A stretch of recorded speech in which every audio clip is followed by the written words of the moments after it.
Greeting. Now I'm going to tell you about a scam the likes of which would probably not be possible in modern times. It was 1948 and Finland was cleaning up the traces of the war. So the timing was suitable, also for a crazy scam. There was a sensational story about a 17-year-old Finnish young man on the front pages of domestic and international magazines. The story told how he had flown on a 7-meter-long and 2-ton rocket that he had made himself. He had started the journey from Kuopio. After about 3.5 minutes of flight, the rocket was already at an altitude of 7 kilometers. Then the rocket's fuel tank malfunctioned, causing the rocket to fall into the lake. However, the young man was saved and dragged himself to the yard of a nearby country school, where he was found lying unconscious in his wet clothes.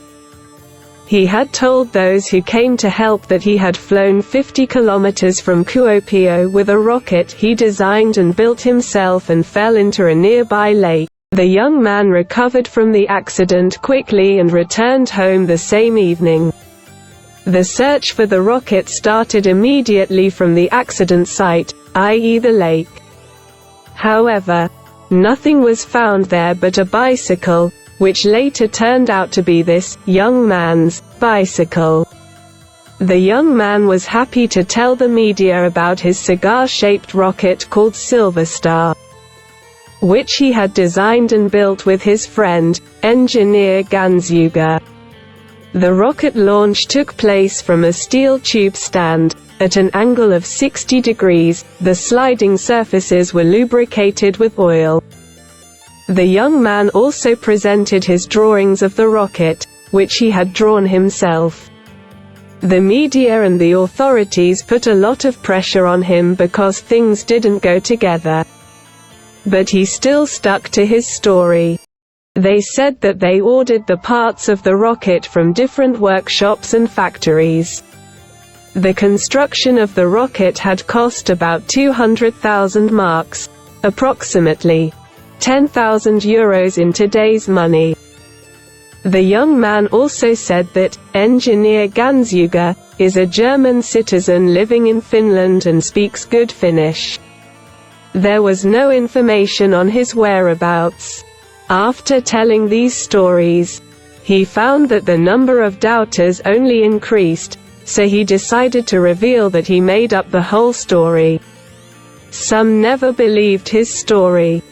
The teacher of the country school in whose yard the young man was found did not believe. He had expressed his doubts about the veracity of the story and, among other things, wondered how the only way to survive aboard the fallen rocket was to get wet. To this wondering, the young man had replied, "I put the brakes on." The young man told the truth, which was as follows. He had problems at home, so he decided to go work in Sweden without telling anyone. After going for a bike-on for the trip October 7, 1948 at 3 p.m., he first went to the post office and sent a letter to the local newspaper in Kuopio. He had written that letter under the name of the German engineer Gansjuga.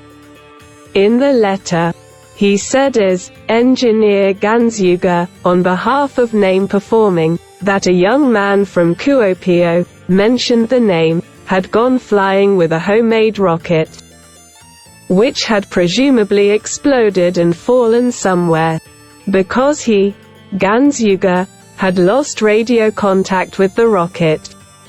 Appearing as Gansjuga, appearing in the letter. He also told about other inventions made by the young man and praised him as an irreplaceable genius. The purpose of the letter must have been confusing, i.e., to prevent him from being found when he has disappeared, i.e. arrived in Sweden. When he arrived at Suonenjoki after 3.5 hours of cycling, he was tired and hungry, and night was coming. So he took his bike and went to throw it in a nearby lake, and Liotti took his clothes in the process. Because if he has fallen into the lake with a rocket, then the clothes must be wet. After that, he went to the yard of a nearby country school to lie on his stomach with his clothes wet, where he was found and taken to the sauna to warm up. The police had already told the media that my young husband had committed several crimes during the rocket flight. Since he most obviously did not have a flight license or an airplane construction license. Did the police take the young man's story seriously when they had talked like that? The case also had political dimensions.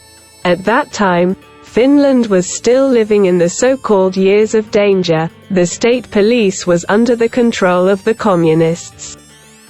And especially far-left newspapers saw the incident as a project against the Paris peace agreement. There was extreme speculation as to whether the young man's story was just a hoax with a real story behind it, and whether there were larger forces behind the incident. It was a fake story. But not in the political sense. When the young man said he had it all figured out, all sides fell silent, I guess a little ashamed. The young man received no legal sanctions. Only self-inflicted shame. The case was also embarrassing for the media and the authorities. The scam created to support the bike tour sank in for them, almost. At least on the left it sank completely. Due to the shame caused by the incident, the young man's family changed their place of residence and changed their surname. Even before the young man's confession to the press, it had become clear that no machine shop or factory had supplied rocket parts to anyone or anywhere. And the German Ganzjäger engineer was nowhere to be found. If you're crazy enough and get a crazy idea, it can work, even if it's a scam. Thank you for listening. See you in the same signs. Hello Studio MPL.